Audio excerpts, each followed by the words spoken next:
Friends, अपने इस video में इज़राइल और फ़िलिस्तीन के कॉन्फ्लिक्ट के बारे में बात करेंगे। उनकी हिस्ट्री में ऐसा क्या हुआ कि आज तक लड़ाई हो रही है। अपना करंट अफेयर के बारे में बात नहीं करेंगे। आप प्लीज़ इस वीडियो में बने रहिए। चलिए बिना देरी करे शुरू करते हैं।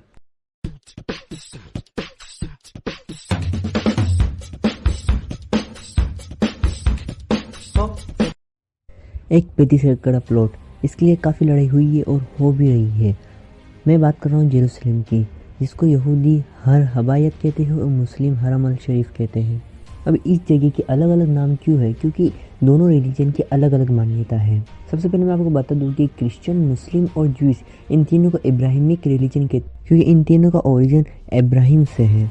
For Judaism, according to Hebrew Bibles, God ने ऑर्डर दिया था अब्राहम को अपने बेटे आइसेक का सेक्रीफाइस करने के लिए, और वो अपने बेटे को सेक्रीफाइस करने के लिए माउंट मोरे पर लाए थे। पर गॉड ने उनकी इस भक्ति को देखकर उन्हें माफ़ कर दिया और अपने बेटी को सेक्रीफाइस करने से मना कर दी। और ज्यूइश लोग माउंट मोरे को होली ऑफ द होली भी कहते हैं। और आज की प्रेजेंट डे में माउंट मोरे पर गोल्डन डोम भी बने हुआ है, जैसे कि आप स्क्रीन पर देख सकते हो। ये गोल्डन डोम है और इसी के पास में ये अल अक्सा मस्जिद है। और यहाँ पर पास में एक वॉल है जहाँ पर ज्यूइश लोग अपनी इबादत करते हैं। और ये तीनों जगह आसपास ही हैं। और ज्यूइश क्लेम करते हैं कि Mount Moriah Temple Mount compound में located Dome of the Rock के नीचे है। हिब्रू बाइबल में यहाँ के माउंट को द फर्स्ट टेम्पल भी बोला जाता है, क्योंकि ये फर्स्ट टेम्पल बेबीलोन किंग के द्वारा डिस्ट्रॉय कर दिया गया था और इसे वापस से रिपेयर करा गया और सेकंड टेम्पल नाम दिया गया था, इसलिए इसे फर्स्ट टेम्पल बोलते हैं। और ये फर्स्ट टेम्पल किंग सोलोमन के द्वारा बनाया गया था 1950 BC में। For Islam, according to Islam, prophet Mohammed इसी जगह आए थे जन्नत पर जाने के लिए, और यहीं से वो जन्नत में गए थे। और ये प्लेस मुस्लिम का थर्ड होलीस्ट प्लेस है after Mecca and Medina. For Christian, Christianity में जेरूसलम इसलिए इम्पोर्टेंट है क्योंकि जीसस का क्रूसिफिकेशन इसी शहर में हुआ था। आज के holiest site church of the Holi में ये चर्च टेम्पल माउंट के 2 किलोमीटर दूरी पर है। फ्रेंड्स, जेरूसलम का पूरा मुद्दा इस ही रिलीजियस सिग्निफिकेंस के अराउंड लोकेटेड है। हजारों सालों के डिस्ट्रक्शन और रिक्रिएशन के बाद इस टेम्पल में जो कुछ भी बचा उसके ऑनरशिप को लेकर कई सारे विवाद हैं। 330 BC में जब अलेक्जेंडर ने जेरूसलम को कैप्चर करा, फिर उसके बाद यहाँ पर ग्रीस इन्फ्लुएंस आया, और ग्रीस मल्टीपल गॉड्स में बिलीव करते हैं और यहाँ के लोग मल्टीपल गॉड्स में बिलीव नहीं करते थे। फिर 70 AD में जब जेरूसलम रोमन वॉर हुआ, तब सेकेंड टेम्पल को फिर से डिस्ट्रॉय कर दिया गया, और फर्स्ट सेंचुरी से 7th सेंचुरी में रोमन एम्पायर की वजह से क्रिश्चियनिटी भी यहाँ पर बढ़ी। 637 AD में जेरूसलम को अरब्स ने अपने कंट्रोल में ले लिया, और 691 AD में डोम ऑफ द रॉक को खलीफा अब्दुल मलिक ने बनवाया था, और फिर बाद में इसे हरम अल शरीफ बोला जाने लगा। द एरा ऑफ क्रूसेडियर, इसका मतलब होता है रिलीजियस वॉर। ये वॉर 1096 से लेकर 1291 AD तक चली, जो मेनली क्रिश्चियन और मुस्लिम के बीच में हुई थी। क्रूसेडियर 11th सेंचुरी में वेस्ट यूरोपियन क्रिश्चियन ने स्टार्ट करी थी। इसका पर्पस था कि मुस्लिम एक्सपांशन को रोकना। क्रूसेडियर 1291 के बाद भी कई सदियों तक चली। 16th सेंचुरी में चर्च की रिड्यूस पावर के बाद ऑलमोस्ट ख़त्म हो गई थी। 1291 AD में क्रिश्चियन को सीरिया रीजन से एक्सपेल कर दिया गया, और कहा जाता है कि 11th सेंचुरी के एंड तक लगभग मुस्लिम ने क्रिश्चियन के 2/3 एरिया को कैप्चर कर लिया था। Age of religious peace, 1516 AD में ऑटोमन एम्पायर ने जेरूसलम को कैप्चर कर लिया था, जिसके रूलर सुलेमान थे, और इन्होंने फिलिस्तीन में बहुत से कंस्ट्रक्शन करवाए और यहाँ पर बहुत से इंफ्रास्ट्रक्चर भी बनवाए, जैसे कि रोड, रेलवे और पोस्टल सिस्टम। और इस एज में क्रिश्चियन, ज्यूज और मुस्लिम को काफ़ी रिलीजियस फ्रीडम में मिली, इसलिए इसे एज ऑफ रिलीजियस पीस भी कहा जाता है। 1881 में बहुत से ज्यूज भागकर फिलिस्तीन आ जाते हैं, क्योंकि क्रूसेडियर चल रहा था उस वक्त में, और वो मानते हैं कि जो जीसस क्राइस्ट का क्रूसिफिकेशन हुआ था वो ज्यूइश लोगों की वजह से हुआ था, और उसका ही बदला लेने के लिए वो ज्यूइश लोगों से बदला ले रहे थे। और उस वक्त ऑटोमन एम्पायर का रूल चल रहा था। फिर वर्ल्ड वॉर 1 चलता है, उसमें ब्रिटिश फ्रेंच जाकर अरब रिवोल्यूशनरीज से समझौता करते हैं कि अगर वो ब्रिटिशर्स का साथ देंगे तो वो उनका पूरा अरब देश यूनाइट कर देंगे, क्योंकि अरब चाहते थे कि उन्हें पूरा यूनाइटेड अरब मिले, जो कि पूरा सीरिया से लेकर यमन तक हो। और ये समझौता ब्रिटिशर्स जाके ज्यूस के साथ करते हैं कि अगर उन्होंने ब्रिटिशर्स का साथ दिया ऑटोमन एम्पायर के खिलाफ, तो वो उन्हें अपना एक देश देंगे। अब उन्होंने ज्यूस के साथ क्यों करा? उनके पास कुछ रहने के लिए जगह नहीं, क्रूसेडियर ऊपर से उनके पीछे पड़े हैं। क्योंकि ब्रिटेन का बहुत शातिर दिमाग था, ये आप जानते होंगे। ब्रिटेन ने अपना दिमाग लगाया और जूइश लोगों को इसलिए उन्होंने मनाया क्योंकि अमेरिकन जूइश को अपीज कर सके वो, और अमेरिकन पॉलिटिक्स को अपने इन्फ्लुएंस में कर सकें। और रियलिटी में तो डील और कहीं हो रही थी ब्रिटिश और फ्रेंच के बीच में। उन्होंने डील करी थी जैसे ऑटोमन एम्पायर हर जाएगा वर्ल्ड वॉर 1 में, तो वो ऑटोमन एम्पायर का सारा एरिया आपस में इक्वली डिवाइड कर लेंगे। और वैसे ही ब्रिटिश के पास में आया फिलिस्तीन का एरिया, और ब्रिटिश 1918 से लेकर 1948 तक अपना रूल करते हैं फिलिस्तीन के एरिया पर। मैं उस फिलिस्तीन की बात कर रहा हूँ जो कि पूरा था। पहले वहाँ पर कोई इजराइल नहीं था, ना कोई वेस्ट बैंक था, ना कोई गाजा स्ट्रिप थी, पूरा एक फिलिस्तीन था। उस फिलिस्तीन की बात कर रहा हूँ मैं। फिर हिटलर कंट्रोल आता है जर्मनी पर और जूइश फिर से भागकर आते फिलिस्तीन में, पर ब्रिटेन उन्हें आने के लिए मना कर देता है और फिर इजराइल नेशनलिस्ट मूवमेंट स्टार्ट हो जाता है। 1940s आते आते ब्रिटिशर्स लोग कह देते हैं कि अब हमसे नहीं संभाला जा रहा, तुम जूइश लोग अपना एक देश बनाओ और तुम अरब लोग अपना एक देश बनाओ, हम तो चला यहाँ से। और फिर यूएन पार्टीशन प्लान आता है। 1947 में यूएन पार्टीशन करता है, 55% एरिया जूस को देता है और 45% एरिया अरब्स को देता है, और बाकी का एरिया जो यरूशलेम था उसे इंटरनेशनल कंट्रोल में रखता है, क्योंकि इसकी वजह से बहुत से कॉन्फ्लिक्ट होते आ रहे हैं। ये आप जानते हो क्योंकि मैंने आपको पहले बता दिया है वीडियो की शुरुआत में। फिर जूस अपने देश का नाम रखते हैं इजराइल, पर यह बात अरब्स को अच्छी नहीं लगी क्योंकि उनका पूरा फिलिस्तीन अब 45% ही बचा, उन्हें 50% भी नहीं मिला। और अरब लोग समझते हैं कि ये भी हमारे ऊपर कॉलोनिज्म स्टार्ट कर रहे हैं ब्रिटिशर्स लोगों की तरह। और पहली बार अरब्स इजराइल वॉर होता है 1948 में, इसमें इजराइल जीत जाता है। और फिर 1949 में जो एरिया फिलिस्तीन के अंडर में थे वो अब इजराइल अपने अंडर में ले लेता है।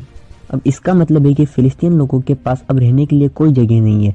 700,000 फिलिस्तीन अपने घर से बेघर हो जाते हैं, उनके पास रहने के लिए कोई जगह नहीं बची। अब 1967 में सेकेंड वॉर होती है और फिर Israel Gaza strip, West Bank और इजिप्ट का बड़ा सा पेनिनसुलर एरिया भी अपने अंडर में ले लेता है, पूरी ऑक्यूपाई कर लेता है। और फिलिस्तीन लोग अपना खुद का देश चाहते हैं। इसी रीजन की वजह से 1964 में फिलिस्तीन लिबरल ऑर्गेनाइजेशन यानी कि PLO की फाउंडेशन होती है। शुरुआत में इनका एम था आर्म स्ट्रगल यानी कि हथियार उठा के फिलिस्तीन को पाना। इसी रीजन से US और इजराइल इनको टेररिस्ट ऑर्गेनाइजेशन डिक्लेयर कर देते हैं। लेकिन ये एक इंसान की तरफ से देखे तो टेररिस्ट और दूसरे इंसान के नज़रिए से देखे तो ये एक फ्रीडम फाइटर है यानी कि रिवोल्यूशनरीज है। 1974 में UN असेंबली के द्वारा PLO फिलिस्तीन का रिप्रेजेंटेटिव बनाया जाता है और 1979 में इजिप्ट पहला देश बनता है जो कि इजराइल को एज ए कंट्री रिकॉग्नाइज करता है, और इजराइल इजिप्ट का पेनिनसुलर वाला एरिया दे देता है इजिप्ट को। 1948 में इजराइल PM और इजिप्शियन प्रेसिडेंट को नोबेल पीस प्राइज भी दिया जाता है, लेकिन 2 साल बाद इजिप्शियन प्रेसिडेंट का असैसिनेट हो जाता है क्योंकि इजिप्शियन इजराइल के साथ समझौता नहीं करना चाहते हैं। 1967 से लेकर 1980 तक इजराइल ने गाजा स्ट्रिप और वेस्ट बैंक पर कब्जा कर रखा था, और इजराइल के लोग वेस्ट बैंक में अपना परमानेंट सेटलमेंट स्टेब्लिश करना शुरू कर देते हैं, और इजराइल में रहने वाले कई लोग फिलिस्तीन में अपनी कॉलोनीज स्टेब्लिश कर देते हैं। और इस चीज़ में इजराइल गवर्नमेंट का बहुत अच्छा योगदान रहा क्योंकि उन्होंने वहाँ पर चीप हाउसिंग कर दी, और कुछ लोग रिलीजियस नेशनलिस्ट की वजह से भी फिलिस्तीन में अपना सेटलमेंट स्टेब्लिश करने लग गए थे। इंटरनेशनल कम्युनिटी इन सेटलमेंट को इलीगल मानती है क्योंकि UN पार्टीशन प्लान के ये खिलाफ जा रहे थे और फिलिस्तीन लोगों को रहने के लिए जगह नहीं मिल रही थी।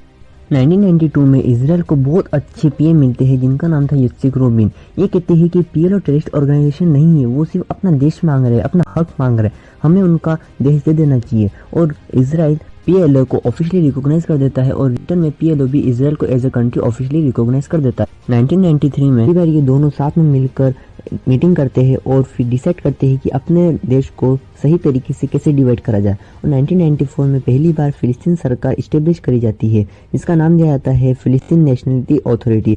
लेकिन वेस्ट बैंक में बहुत से एरिया पर इजराइल लोगों ने परमानेंट सेटलमेंट कर दिया था, और इस चीज़ में इजराइल गवर्नमेंट का भी बहुत बड़ा योगदान है क्योंकि उन्होंने वहाँ पर हाउसिंग चिप कर दी ताकि लोग वहाँ पर जाके अपना परमानेंट सेटलमेंट बना सके।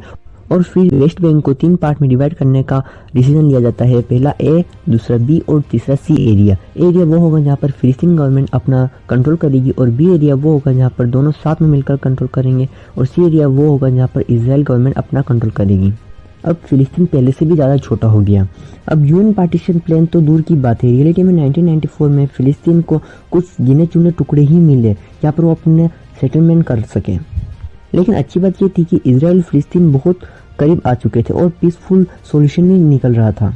और इसी रीज़न की वजह से इजराइल पीएम यित्ज़हाक रबिन और फिलिस्तीन प्रेसिडेंट यासिर अराफात को नोबेल पीस प्राइज़ भी दिया जाता है। अनफॉर्चुनेटली इस पीस का सत्यानाश हो जाता है जब इजराइल के कट्टर लोग अपने पीएम यित्ज़हाक रबिन का एसेसिनेट कर देते हैं, क्योंकि वो चाहते थे कि फिलिस्तीन का नाम और निशान ना रहे।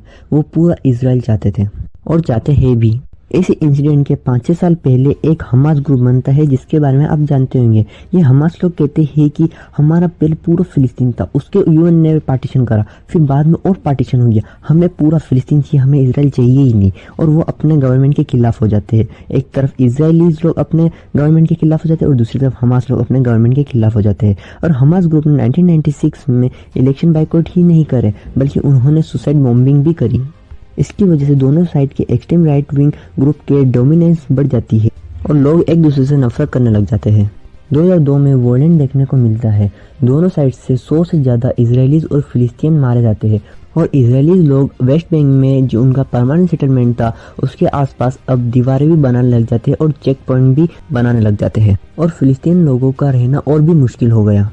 2006 में हमास इलेक्शन जीत जाता है पीएलओ से, लेकिन 2007 में सिविल वॉर देखने को मिलती है पीएलओ और हमास के बीच में और इस बैटल को बैटल ऑफ गाजा भी कहते हैं। और गाजा स्ट्रिप पर हमास कंट्रोल करने लग जाता है और वेस्ट बैंक पर पीएलओ यानी कि फतह अपना कंट्रोल करने लग जाता है।